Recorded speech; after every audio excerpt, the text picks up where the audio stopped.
찬미 예수님, 주님의 이름으로 평화를 빕니다. 어제 저는 이제 부산 피정을 시키고 밤늦게 도착했습니다.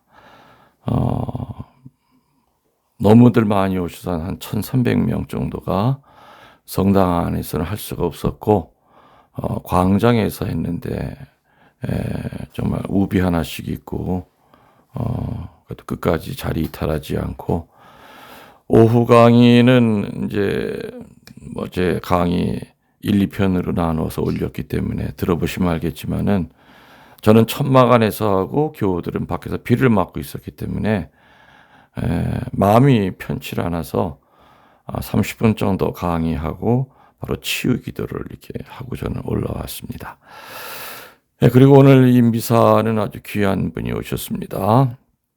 제 막내 동생이면서 요번에 이제 은퇴해가지고 이제 다시 고교에 와서 이제 마음 편하게 이제 살 수 있을 것이다 저는 생각이 듭니다. 그래서 오늘 이 자리에 우리 소나무 신부님 세례명은 프란치스코 사베리오죠. 우리 신부님이 간단하게 인사 겸 또 많은 분들이 또 지금 궁금해하고 있을 겁니다. 잘 오셨나 안 오셨나 간단하게 좀 한 말씀 제가 부탁드리겠습니다.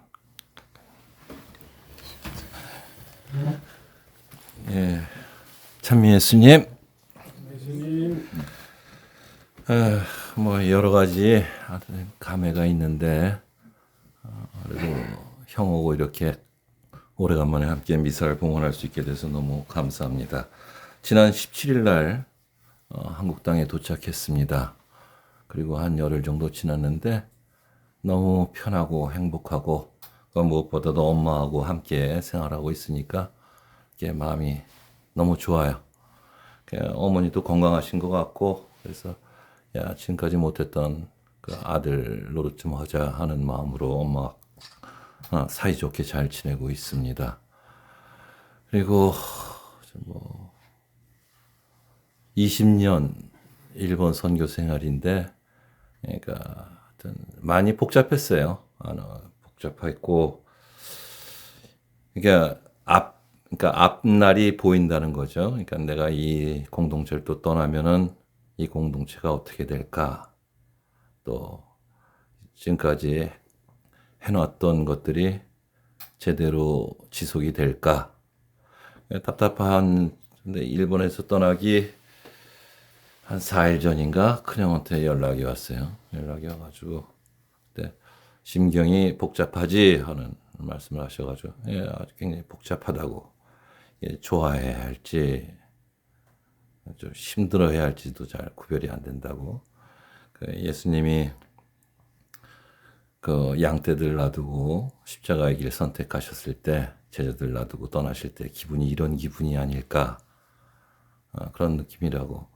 그리고 그 지금 있었던 성당에서 6년 생활이고 그 이전 성당은 10년인데 양쪽 다 아신 바와 같이 국제성당이었어요. 다문화, 다민족, 다언어.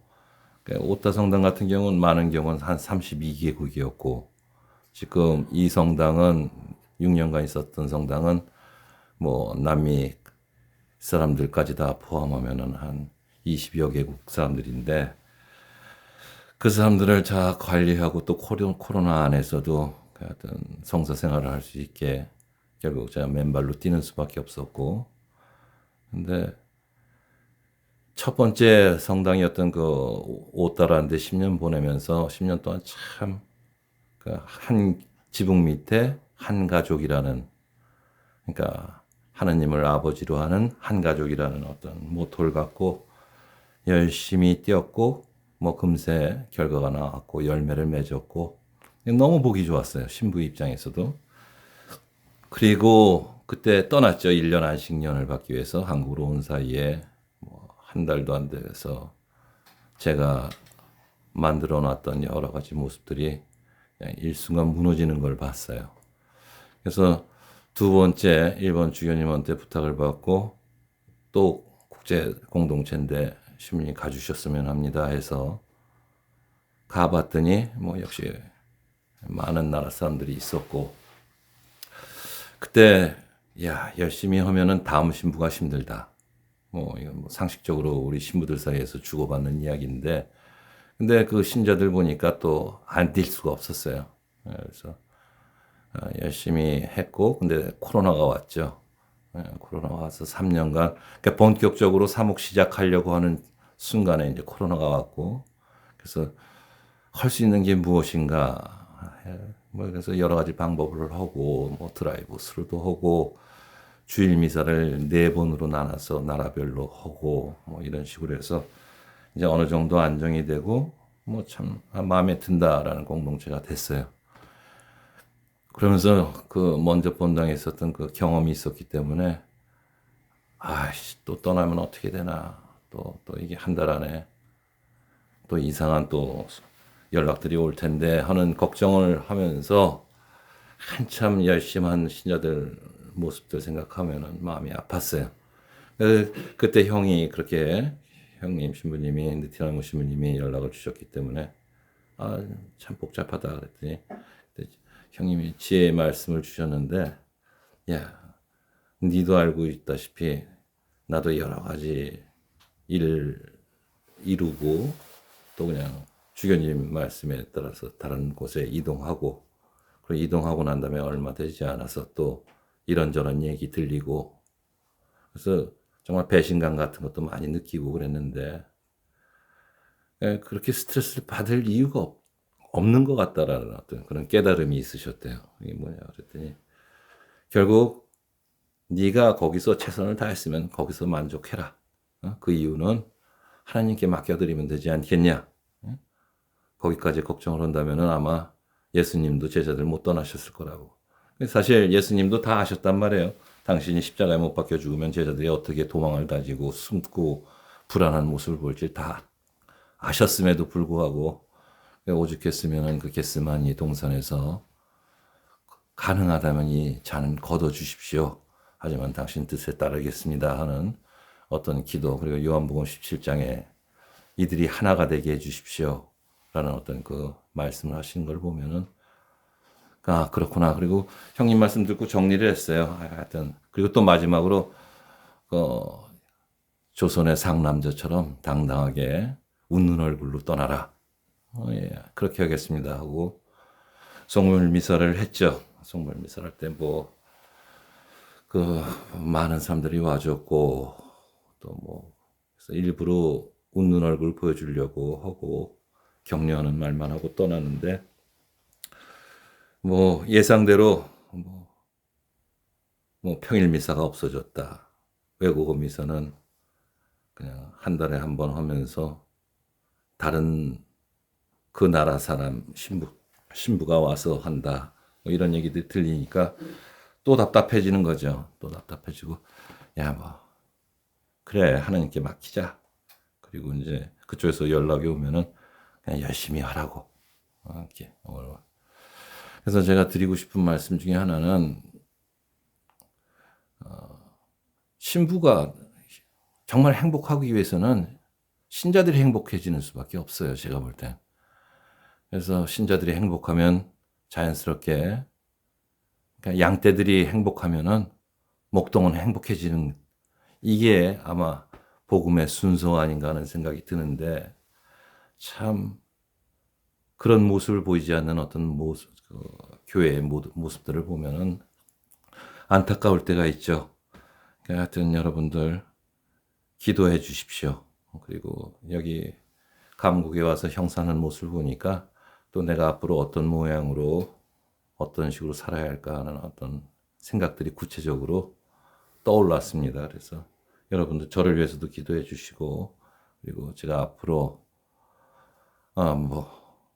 하고 싶은 일들이 정말 그분 뜻에 맞게, 그리고 그분의 도우심에 의해서 잘 진행될 수 있도록 기도 중에 가끔 저를 기억해 주시면 감사할 것 같습니다.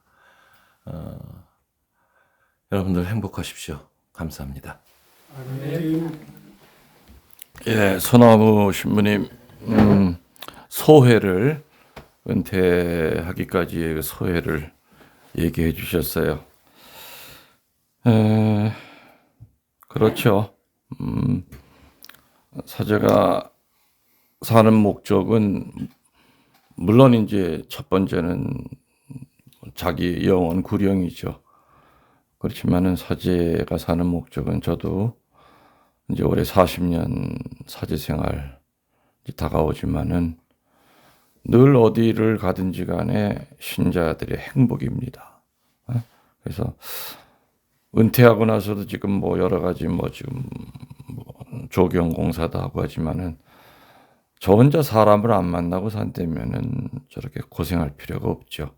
하지만은 정말 그래도 감옥에 가면은 치유받을 수 있다는 그런 장소를 좀 만들어서 교우들이 이곳에 머물면서 미사 드리고 또 머물면서 치유가 되고 다시 힘을 얻어서 돌아갈 수 있는 그런 장소. 요즘은 은퇴 신부라고 부르지 않고 원로 사목자라고 부릅니다. 그러니까 사제는 은퇴해도 죽을 때까지 사목을 해야 된다. 그래서 원로 사목자라는 그 말답게 교회가 주신 사명은 사제는 숨이 끊어질 때까지 사목을 해야 된다. 오늘 복음의 말씀대로 양을 쳐야 된다. 좋은 목동이 되어야 된다. 여러분들 대열 신부님 이제 소회를 이제 들어보셨듯이 기도해 주시고 또 떠나온 그 성당이 더 많은 상처받지 않고 또 잘 유지가 될 수 있도록 아까 손아무 신부님이 얘기했지만은 형도 정말 성지금오고 아름답게 잘 가꿔 놓고 떠나고 나면은 편치 않은 소리를 많이 듣죠. 그냥 현상 유지만 해도 이쁠 텐데. 그래서 그런 서운한 마음도 있다가 그러나 내린 결론은 그거죠. 내가 그 자리에 머물 때 최선을 다하면 그게 다다. 떠나와서까지 떠나온 데를 걱정하면은 신부 병든다. 스트레스 받아 못 산다. 떠나와서 은퇴했으면 은퇴한 그 자리에서 또 최선을 다하고 그게 하느님이 원하시는 삶이 아니겠는가. 그리고 떠나온 자리는 자비하신 하느님께서 어떤 방법으로든지 뭔가 만들어 가실 거다. 또 착한 목자도 있고 어떤 때 보면은 뭐 또 게으른 목자도 있을 수 있죠. 지상의 교회라고 하는 건 밀과 가라지가 섞여서 하는 것이기 때문에 완벽한 교회라는 것은 천상교회밖에 없습니다. 그래서 우리들이 사람을 가슴에 두지 말고 하느님을 가슴에 두고 살 때는 그런 마음의 위기가 올 때마다 쉽게 극복할 수 있을 거라고 생각이 됩니다. 손아무 신부님이 지금은 이제 어머니 모시고 어머니 밥해드리고 이제 살고 있어서 제가 행결 마음이 좀 편합니다. 전화를 뭐 며칠에 한 번씩 안부를 묻고 원래 은퇴하고 난 다음에는 어머니를 이쪽으로 모시고 싶어서 엄마 방도 이름까지 써서 만들었는데 여기서 사실 수가 없는 이유가 좀 있더라고요. 내가 어머니 목욕시켜 드릴 수가 없어요. 여동생만이 할 수가 있고 또 어머니가 그런 건 아직까지는 원치 않으시고 그래서 그냥 가끔 와서 주무시고 가는 이제 그런 병원 문제. 그것도 병원 문제. 여기는 병원이 또 워낙 멀고 그런 여러 가지기 때문에 저는 어머니가 안 계셔도 밤에 이렇게 열어봐요. 그냥 그런 느낌이죠. 어머니가 여기 누워 계시다. 그래서 어떤 때는 잠자러 들어가기 전에 주무십시오 하고서 내가 이제 문을 닫고 나올 때도 있습니다. 그래서 사제들은 사제로 살아도 큰 아들은 또 큰 아들의 책임감이 있고 모든 아들들은 다 책임감이 있습니다. 하여튼 우리 대열 신부가 엄마 옆에서 이렇게 같이 있는 거 보면 제가 훨씬 이제 부담감이 좀 줄어들었고, 또 계속 이제 엄마 옆에서 뭐 살 수는 없겠죠. 언젠간 엄마도 또 천당 가실 거고, 또 그 전에라도 또 대열 신부도 또 은퇴 사제로서 또 자기 삶을 또 찾아야 되기 때문에 그런 모든 것이 순조롭게 이루어질 수 있도록 이 유튜브 듣는 우리 신자분들 기도 중에 좀 기억해 주시면 감사하겠습니다. 여러분들 영혼의 영혼을 위해서 사랑합니다. 아멘.